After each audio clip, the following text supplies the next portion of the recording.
Assalamualaikum warahmatullahi wabarakatuh. Saya Melinda Zahra Putri dari kelompok 5 akan mempresentasikan mengenai struktur dan komposisi tanaman jagung pakan. Struktur tanaman jagung pakan yaitu terdapat batang dan daun. Tanaman jagung memiliki batang yang tidak bercabang, berbentuk silindris dan terdiri atas sejumlah ruas dan buku ruas. Pada buku ruas terdapat tunas yang berkembang menjadi tongkol. Besar sudut daun mempengaruhi tipe daun. Sudut daun jagung juga sangat beragam, mulai dari kecil hingga besar. Yang kedua ada bunga.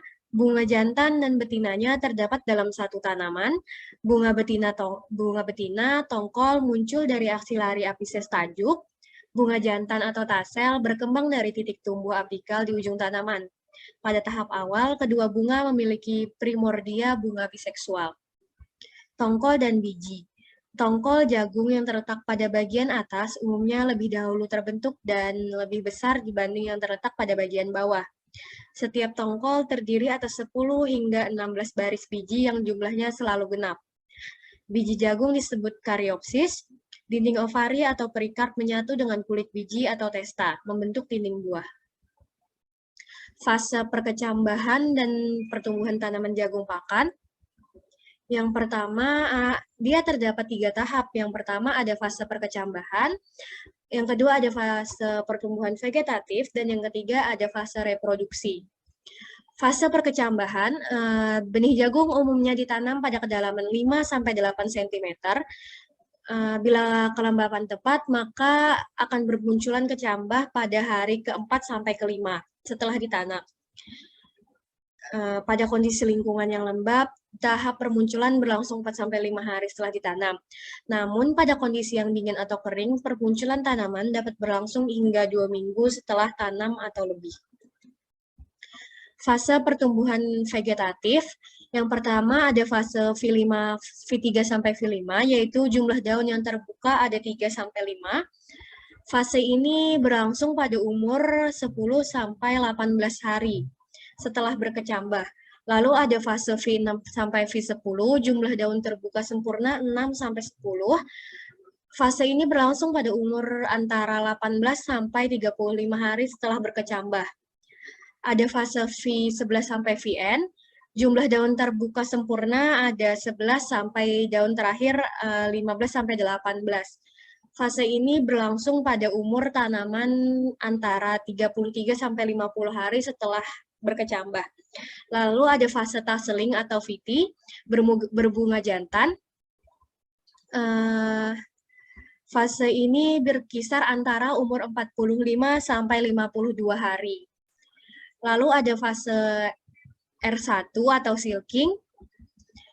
Fase ini muncul rambut pada tongkol yang terbungkus klobot, biasanya mulai 2-3 hari setelah tasseling. Yaitu ada yang ketiga ada fase reproduksi, fase R2 atau blister. Fase ini muncul sekitar umur 10-14 hari setelah silking.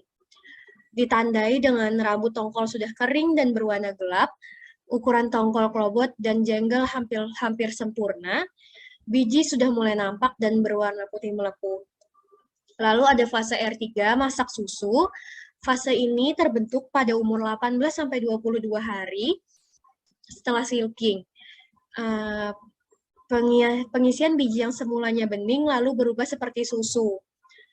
Lalu ada fase R4 atau dog. Fase R4 ini terjadi pada umur 24-28 hari setelah silking. Bijinya sudah mengering, sudah seperti pasta, tapi belum mengeras. Lalu ada fase R5, pengerasan biji. Itu pada umur 35-42 hari setelah silking. Seluruh biji sudah terbentuk sempurna, embrio sudah masak, dan akumulasi bahan kering biji akan segera terhenti. Kadar airnya kira-kira 50%. Lalu ada fase R6, masak fisiologis, yaitu terjadi pada hari ke-5 sampai 65 hari setelah silking.